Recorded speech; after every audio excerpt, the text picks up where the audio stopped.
All right. Well, the countdown is on. Of course, the Winter Olympics coming up in a couple of months' time, and there are high hopes for Canadian figure skaters who'll be hitting the ice in Milan Cortina. That's in February. But if you can't make it to Italy, you could see them all together with a Canadian figure skating legend on tour for Stars on Ice next spring. The Canadian skating legend we're talking about, of course, is none other than Elvis Stokjo, who joined us live in studio this morning. You're getting ready to hit the road for the holiday tour. You got the spring tour tickets going on sale really soon. Yep. You're a race car guy as well. You're a very, very busy guy. But let's talk some skating today in terms of what fans can expect if they're lucky enough to have tickets to the holiday tour coming up. What's going on there? Yeah, I leave in like another week and a half, and we start with some of the smaller venues, which is great.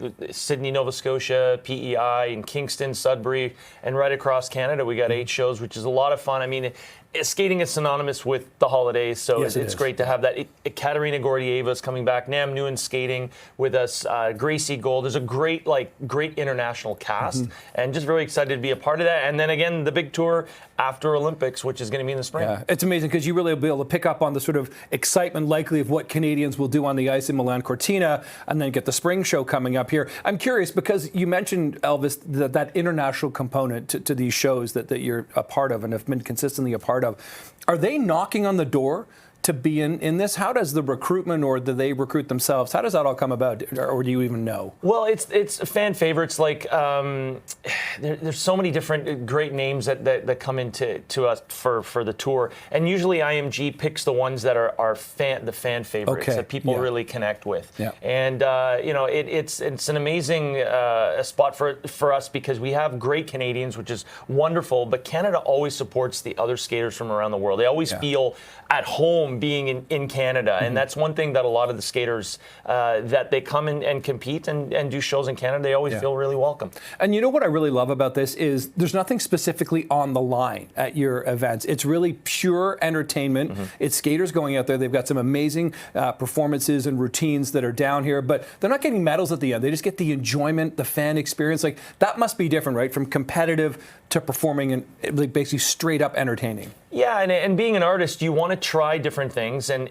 there's such a structure to competing. The rules are really tight; they're very specific now, and the freedom to be able to go out there and perform for the fans and show like great personality. Like Keegan, we're so excited that he's back competing, and he's always a fan favorite, and with his personality, and I mean it's a wonderful thing, and the Olympic year is always exciting when people come out and they get excited and be there for the hopefully the medal winners that we have potential this year. I mean, I can think back to your days in the Olympics, watching you when we were both younger.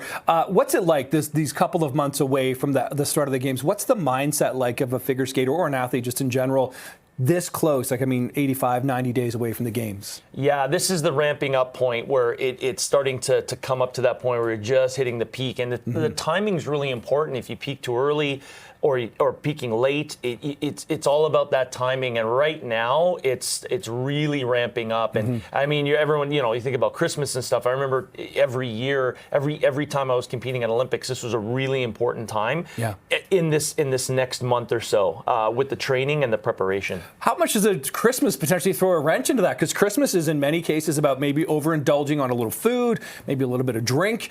You've got to keep that discipline, though, as the rest of your family and everybody in your life is kind of getting into the celebratory, more relaxed mode, whereas you're ramping up to the biggest, performances of your life and career. Yeah, I mean, the only training for us, I had Christmas Day off. That was it, and we timed it because of the way it was laid out. So and sometimes if it was depending on the week, we'd try to get extra ice on a weekend or something to fill in the gaps. But everyone is just keeping focused on their nutrition and how they're it's nice to let loose once in a while and you have a little bit of time. But it is very strict. Anything that goes in your mouth that could be offsetting going in, you don't want to risk anything. And you're just focused on the path. Okay, so we've talked holiday show, we've talked Olympics, then we move into the spring show here.